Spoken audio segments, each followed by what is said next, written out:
Hello.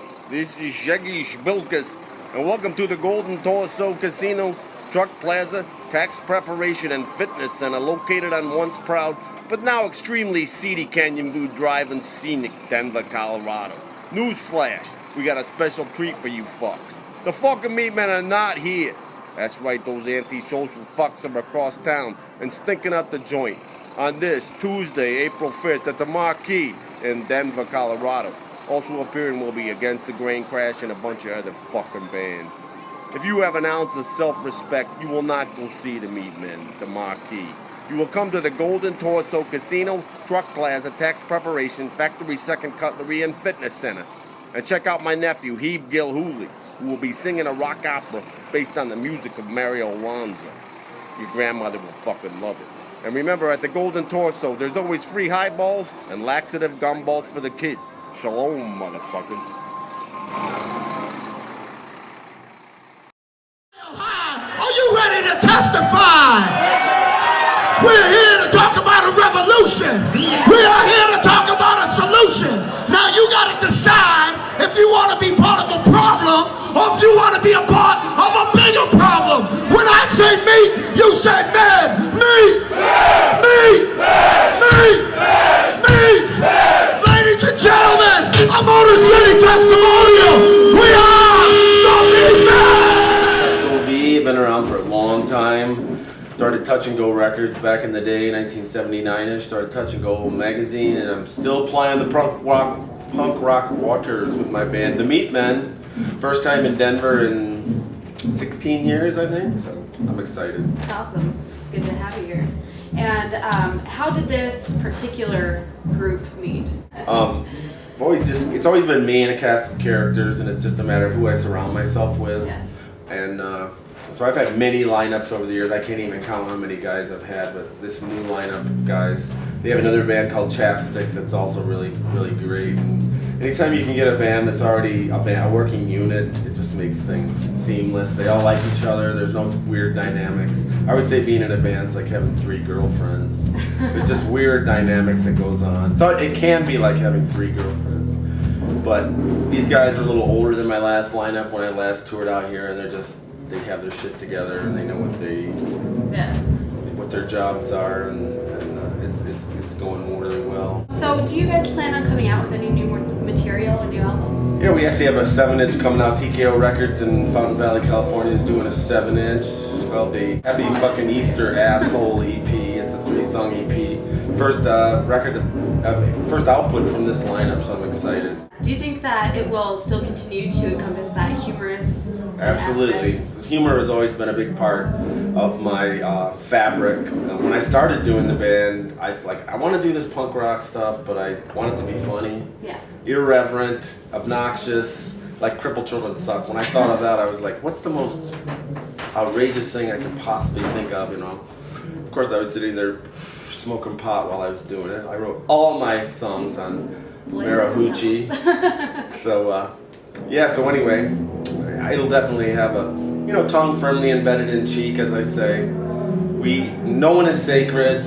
The PC police are out there, but that's why I come back periodically, because Tesco V runs a little contrary to all that horse shit. And Clint Eastwood, like my favorite actor ever, who's now in his 80s, is like on the same wavelength as myself with the political correctness he hates, and he's a really cool guy.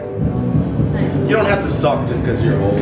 Right, for sure. Yeah, you can remain open-minded, and Tesco V on stage and the other person that lurks inside of me are quite different. Yeah.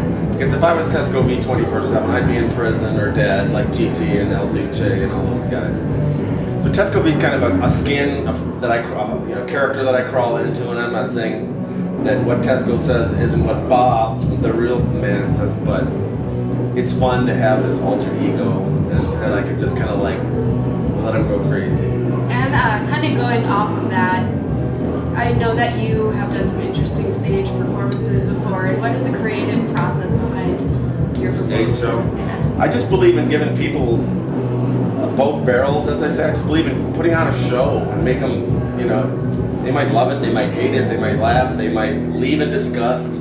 But you know, I like the, you know, the confetti cannons and the offensive banners and the costumes and stuff. That's all part of the show. And I believe if you're gonna pay 10 or 12 bucks to see a show, you deserve more than 4 guys in dungarees and t-shirts up there. So.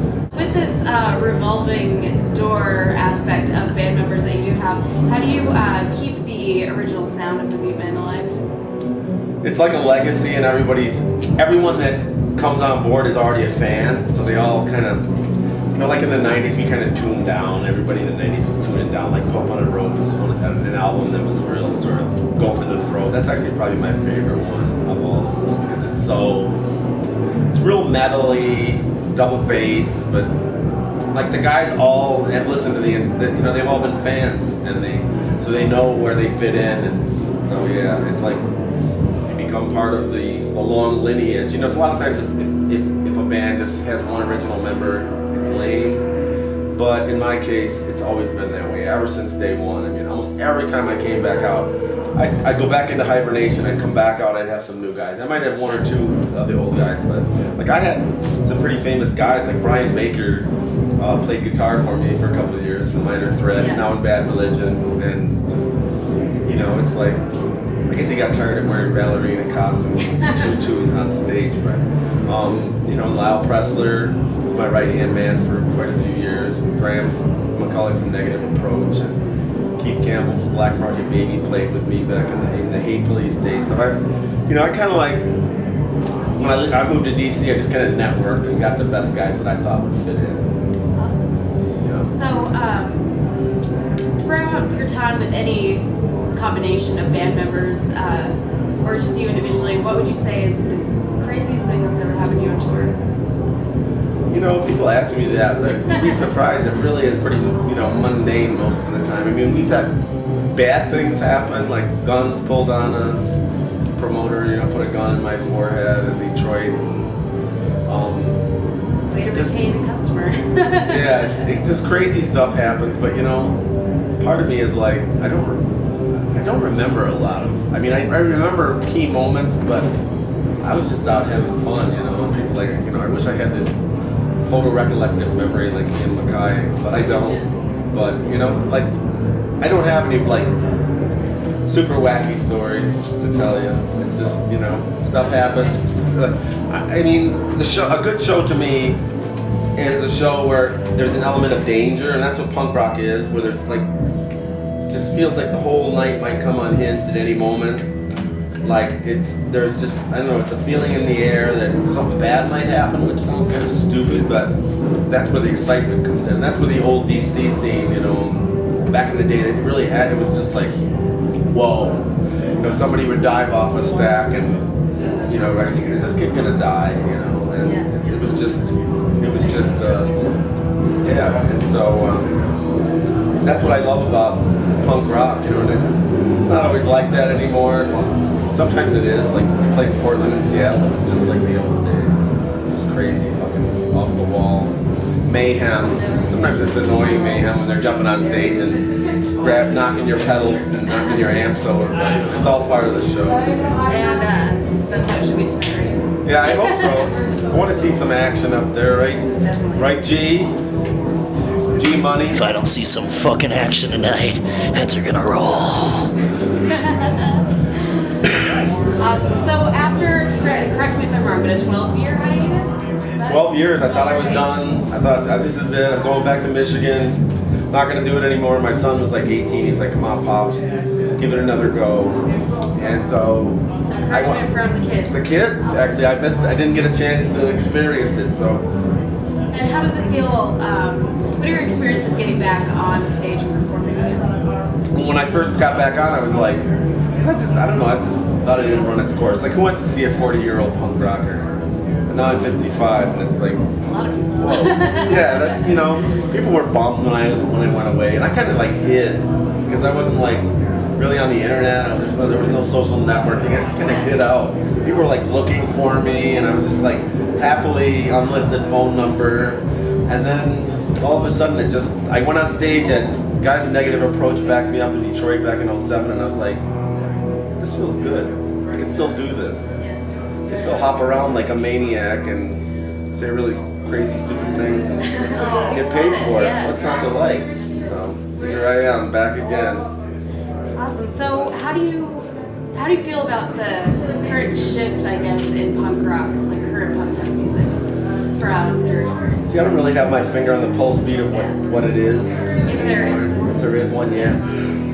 I mean, is it off with their heads, or is it, you know, I don't know, lower class, I don't know what all this stuff is. I don't listen to it, so I can't tell you. So I'm old school. I'll go see Keith Morrison off, or I'll go see, you know, some of my old buddies, you know, if they come around. There's a lot of Detroit bands that are great, Hellmouth and Easy Action, John Brannon's band, and Chapstick, and a lot of bands I'll go see, but I don't really pay attention. I was kind of keeping up with it when Fungus was on the XM, the punk channel, and they yanked it off the air, and I'm like, oh, whatever. I don't like all the NoFX crap and all the fat record stuff. It's just not my cup of tea. So it was particularly delightful to see Ben Weasel crash and burn. Recently? Neurotic Peckerhead videos. Yeah. Quote me on that. Punching a girl? Shame on you, fuckface. Yeah. All on video too. Huh? It was all on video too. Yeah. And it was a real like girly punch too. Yeah. It was like, so yeah. And then the second one was the girl that owned the club actually. Oh, the blonde that comes out. That was. Oh, that's amazing. Anyway, we won't talk about that. Yeah. Maybe I'm a little bitter because, you know, hey, I'm kicking all their asses for half the crowds, but, you know, I'm not bitter. Don't get me wrong. Still have some loyal fans. I still have some loyal fans. The meatheads, they're out there. Some of them look like, you know, grandpa with the biker beards, you know, and stuff. And then there's young kids. Hells Angels out there earlier. Really? Yeah, I was going to ask you about that. In the crowd? Tesco. Yeah, they there's were a all shitload of outside. Hells Angels out Yeah. there. To see the show or just? Yeah, definitely. Cool. Yes, that's gonna be crazy. Cool. And then, you know, like, and then we played San Antonio, and there's like all these little Hispanic kids, and I'm like, and they knew all the words. It's like, who knew? Yeah. So, that's, you know, I like the all ages shows. Bar scene in a lot of towns in America is just like dying off. All ages shows are like, you know, kids are interested in music. Definitely. And they'll come out and see it. And if it's an over 21 show, sometimes, you know, the vibe isn't there. So I'm not, adverse to playing the all ages shows and the squatty, you know, punk house kind of things. I just have a couple more questions for you, but what advice would you maybe give to someone that's trying to start a punk rock band? You know, it's hard because the price, you know, gas is $4 a gallon. Right.